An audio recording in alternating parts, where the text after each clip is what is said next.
tujitahidi inshallah kabla hatujafanywa kumburushaji wa serikali kuangalia kama hili bweni la wanafunzi lazima watahitaji kupatikana vitanda. Yani hiyo kama itakuwa ni chini ya magodoro iwe ni ya muda inshallah kupata vitanda kuangalia mazingira mazuri.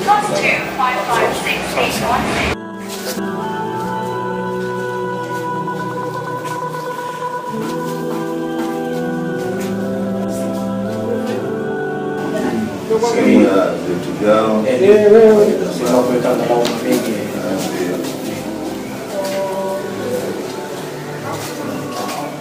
tatu ambao vina ni zile mbili 3 kwa 6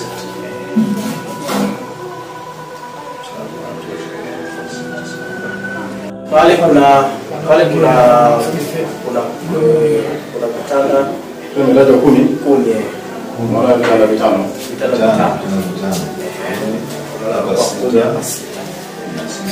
5 kuna bweni nyingine ambayo ni kubwa zaidi.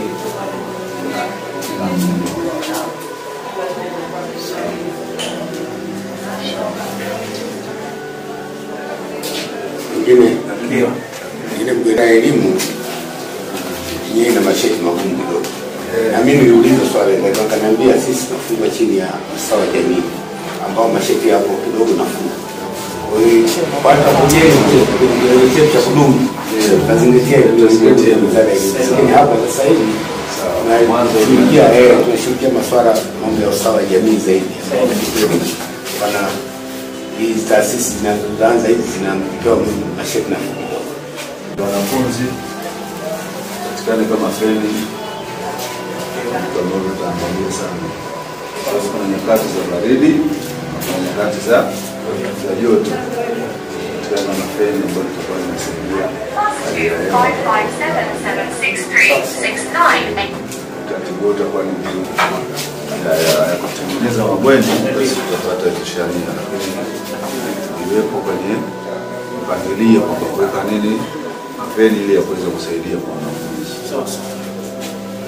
Na kwa kazia kilichoelezwa na mzee wangu pale, tuliita pia watu wa ustawi walikuja kwa lengo la kukagua ili tupate angalau na waweze kutushauri mawili matatu. Kwa kweli kwanza walipongeza na miongoni mwa walioshauri ni pamoja na yale waliotushauri pale kuhusiana na madirisha. Na wao wakaongeza zaidi kwamba yanatakiwa yawe ya madirisha ambayo yanaweza kuingiza mwanga ndani hata kama yatakuwa yamefungwa. Yaani kwa maana wakashauri yawe ya vioo. Lakini sio hata kama isiyo ile aluminium. Yaani angalau shaka iwe ya mbao lakini na hiyo hicho ndio kubwa zaidi ambacho walikuwa wametushauri. Sababu kusudia mwanga ndani. Ndio inshallah kama ni vizuri kama mnashare nao wasajili ni hali moja ya kuweza kuangalia ni kitu gani ambacho wanafanya au kutoa shahada zao kuchukua ni muhimu, lakini pia kuwahusisha ndio moja nzuri sana ambalo linachukua nafasi yake, kwa maana unapokuwa unafanya kitu kama hichi hatufanye tu sisi kama sisi, bali tunahusisha jamii na wao wana maelezo yao tunasema itakuwa ni vizuri kabisa kuenda vizuri zaidi sababu ni mwanzo na wao wanajua basi tuendelee na mwanzo huo, lakini katika kufanikisha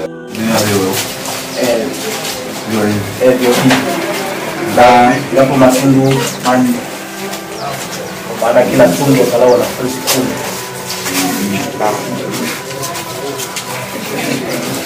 Kulikuwa na wakati yani ilikuwa nyumba sasa ya kuishi. Matundu yalikuwa ni mawili tu. Kulikuwa na vyoo viwili.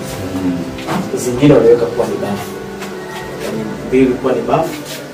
Kwa sasa tunaona kwa sababu ya idadi ile ya wanafunzi basi bora zote tuweke tundu alafu watoke.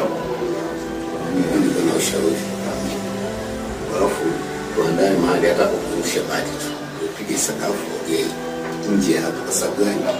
Kwanza hii vyoo inakusanya maji kwenda septic tank. Sasa itajaa kila asubuhi kwa sababu watu naoga maji mpaka ndoo 1.5 siku moja.